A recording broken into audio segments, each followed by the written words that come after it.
Sindh police के अंदर अब्दुल सलाम शेख का तबादला किया जाता है और सिंध पुलिस से शौकत खतियान को इस्लामाबाद इस्टेब्लिशमेंट रिपोर्ट करवाई जाती है। मन्नत मानी थी इस अफसर की सिंध हुकूमत ने और फिर बिल आखिर जो है उनकी सिंध हुकूमत की झोली भर गई और ये अफसर जो है सिंध हुकूमत में वापस आ गए। अस्सलाम वालेकुम नाजरीन, खबर की असल खबर के साथ समीर कुरैशी आपकी खिदमत में हाजिर। बात करेंगे रोटेशन पॉलिसी की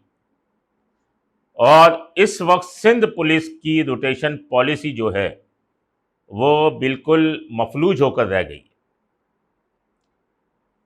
चंद रोज कबल एक तबादला होता है और एफआईए इस्लामाबाद से सिंध पुलिस के अंदर अब्दुल सलाम शेख का तबादला किया जाता है और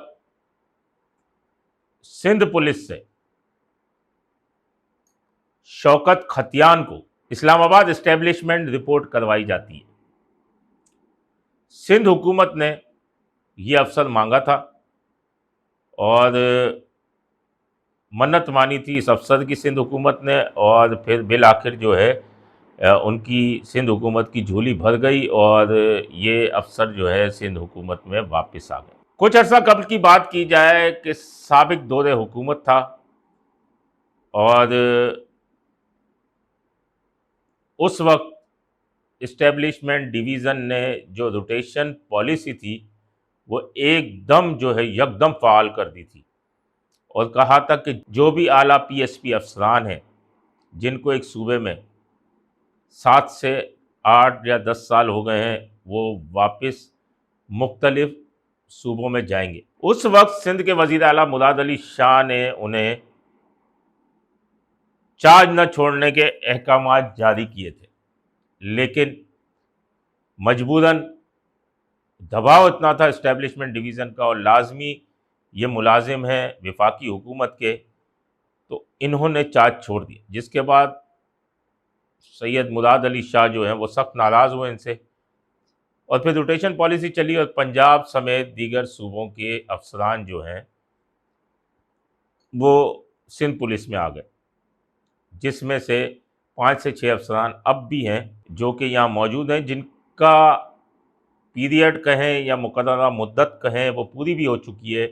लेकिन इन्होंने अपने कदम ऐसे जमा लिए कि अब वापस जाने का नाम नहीं ले रहे, क्योंकि कराची या सिंध जो है वो सोने की चिड़िया है और वो वापस जाने का नाम नहीं ले रहे। तो उसके बाद जो गए हुए अफसरान हैं वो भी वापस आने की कोशिशें करते रहे, लेकिन शायद सिंध हुकूमत के पास अफसरान की जगह ही नहीं है, क्योंकि दीगर सूबों से आए हुए अफसरान जहाँ विराजमान हैं तो उनकी जगह नहीं बन रही। इसमें जो अफसरान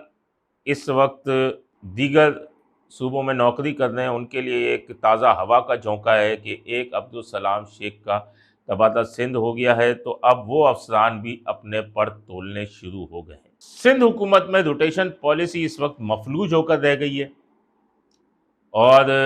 यहाँ सिफारिशें जो हैं वो मेरिट पर हावी हो चुकी हैं। कुछ अर्सा कबल की बात की जाए तो शौकत खतियान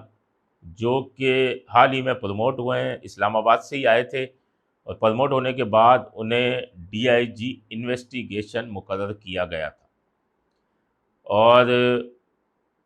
जैसे ही उनका प्रमोशन हुआ था तो उस वक्त कराची से ही सिंध पुलिस से जुनैद शेख एक थे जो इस वक्त बलूचिस्तान पोस्टिंग है, उनका प्रमोशन हुआ था। तो उनको रोकने के लिए शौकत खतियान का नाम दिया गया था कि इनको यहाँ रोका जाए और शौकत खतियान को भेजा जाए, लेकिन सिंध हुकूमत की वो मन्नत पूरी नहीं हुई और शौकत खतियान के नसीब थे जो रुक गए। उसके बाद सिंध हुकूमत को एक अशफाक आलम की ज़रूरत पड़ी कि उन्हें सिंध पुलिस में लाया जाए, लेकिन वो मन्नत भी सिंध गवर्नमेंट की पूरी नहीं हुई और शौकत खतियान रुके रहे। और अब तीसरा अटैम्प्ट था जो सिंध हुकूमत ने लिखा कि हमें अब्दुल सलाम शेख चाहिए और अब सिंध हुकूमत की मन्नत पूरी हो गई और अब्दुल सलाम शेख जो हैं वो सिंध हुकूमत में आ गए। अब इन्हें क्या पोस्टिंग मिलती है, किस जगह डीआईजी लगाया जाता है, ये तो देखना है, लेकिन इस पुलिस अफसरान के इंपोर्ट किए जाने और एक्सपोर्ट किए जाने के कारोबार पर इस वक्त सिंध पुलिस के, बल्कि अगर कहा जाए कि पुलिस के कई अफसरान जो हैं वो शदीद तशवीश का शिकार हैं, और वो आने के लिए पड़ तो तोल रहे हैं लेकिन या आ नहीं पा रहे, क्योंकि कुछ एक मखसूस लॉबी की यहाँ पर जो है इजाज़तदारी भी है। तो ये तशवीश जो पाई जाती है, ये क्या रंग लाएगी, ये देखेंगे और आपके साथ शेयर करेंगे। हमारा प्रोग्राम जो है और हमारा चैनल C110 न्यूज़ को सब्सक्राइब करें, लाइक करें और अपने होस्ट समीर कुरैशी को इजाज़त दीजिए। अल्लाह निगहबान। C110 न्यूज़, खबर की असल खबर।